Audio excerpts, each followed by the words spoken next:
Welcome to Uncommonly More with Stacey Harris. I am Stacey. I'm the host of this show and the CEO of podcast production agency Uncommonly More.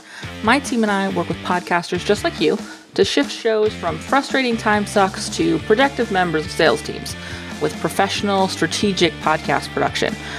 You know what? I think that's enough. Let's get into the show and we'll talk more there.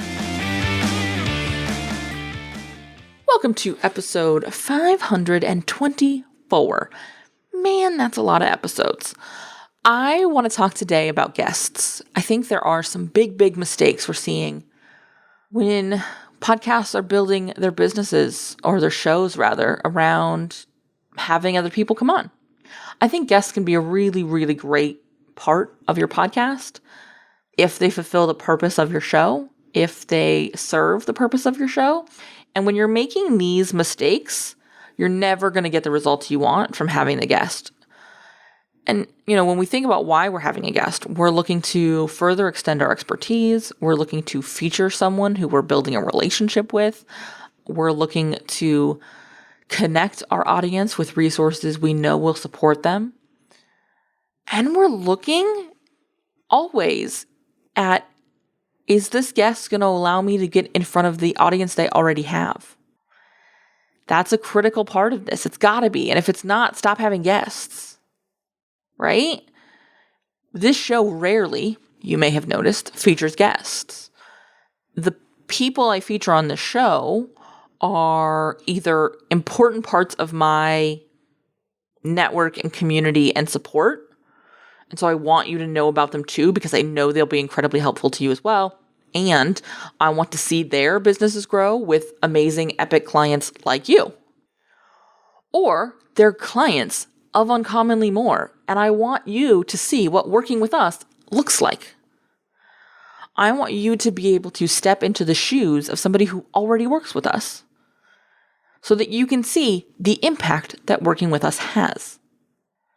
And so I'm not making the mistakes that I'm gonna share here, because I have very specific goals for having guests on the show.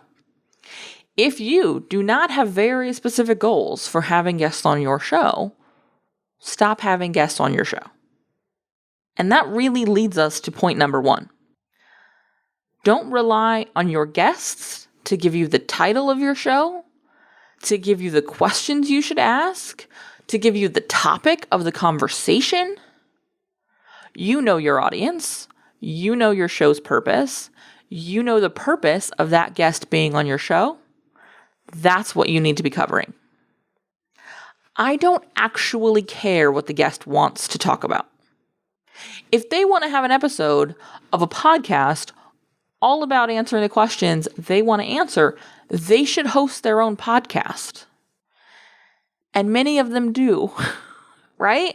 So what I want to be doing instead is I want to be taking the time, doing the research, structuring the show so that it supports my purpose and my listeners. Yes, it is important that your guest be appreciated and your guest get a voice and be sharing things. You'll notice that even though all of the guests on the show in the last year have been either clients or people who I loved and respected and wanted you to go work with, it didn't matter which reason I had them on. They promoted their stuff too. We talked about their stuff too.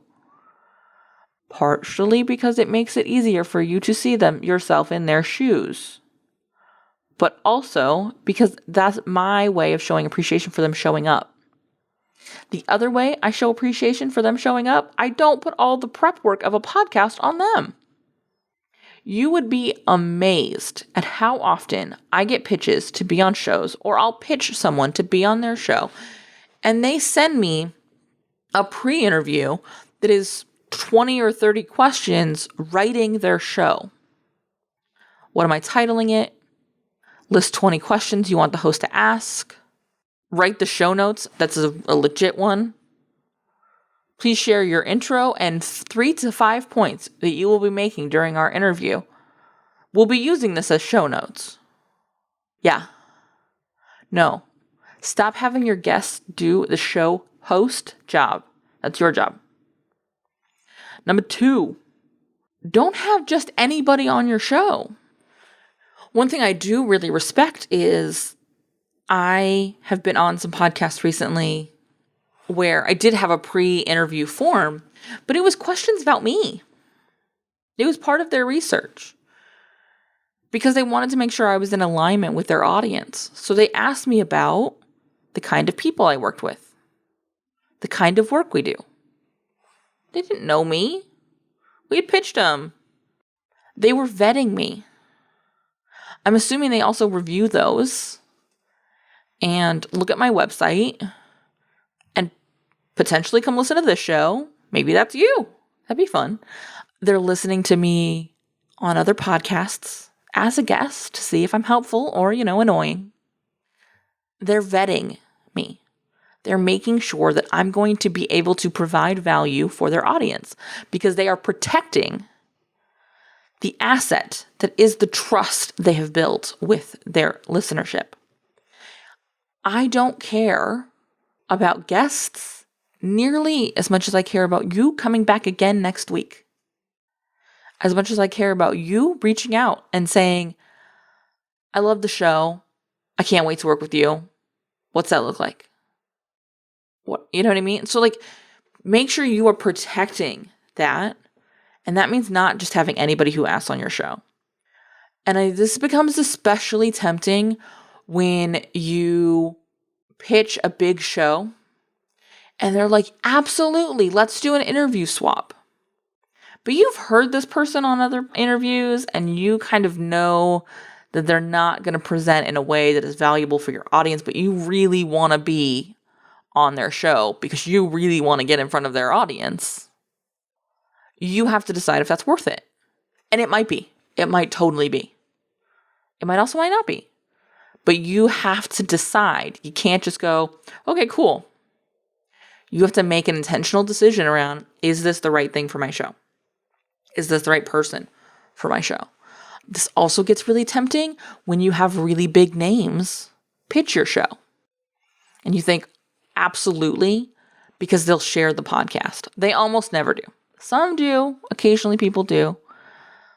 But I find that relying on a big name or any guest to share the show cannot be your marketing plan.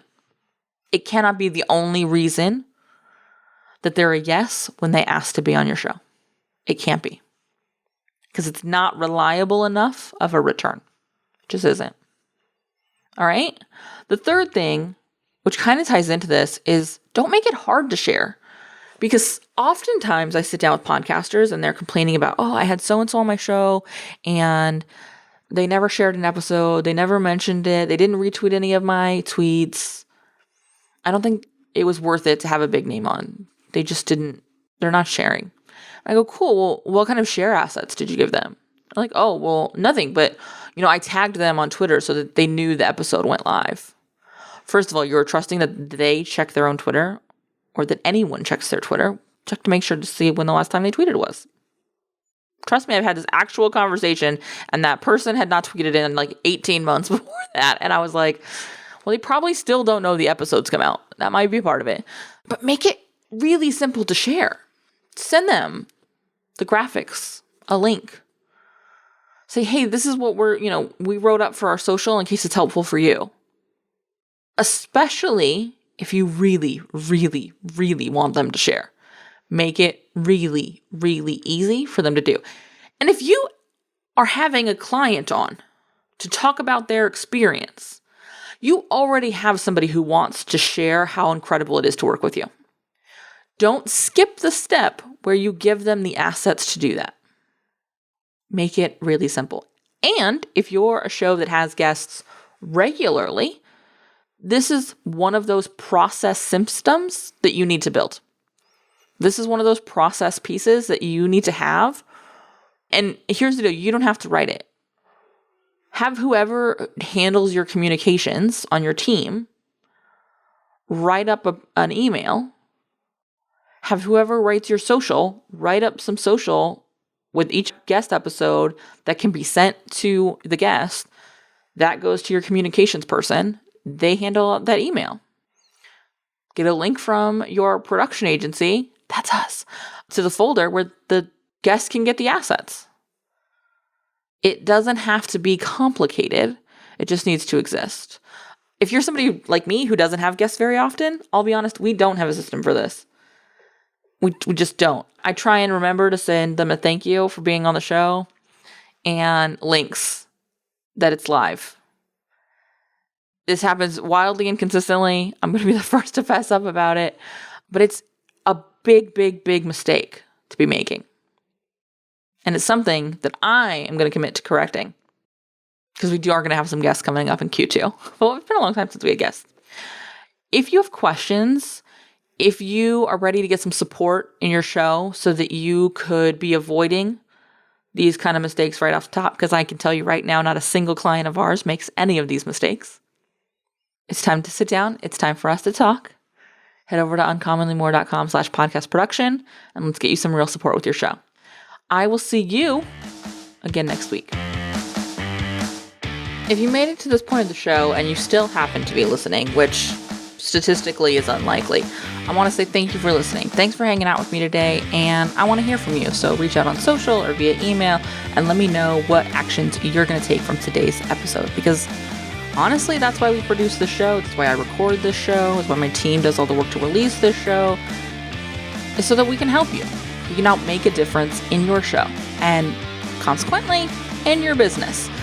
If you haven't left a review for the show, head over to ratethispod.com/more. It's an easy way to show some love to the show and also help us reach more podcasters who are looking for the same kind of support you were looking for. If you have any suggestions or ideas or thoughts you would like me to address on the show, be sure to reach out. Again, like I say a lot, this is the start of the conversation, and I can't wait to hear what you have to say.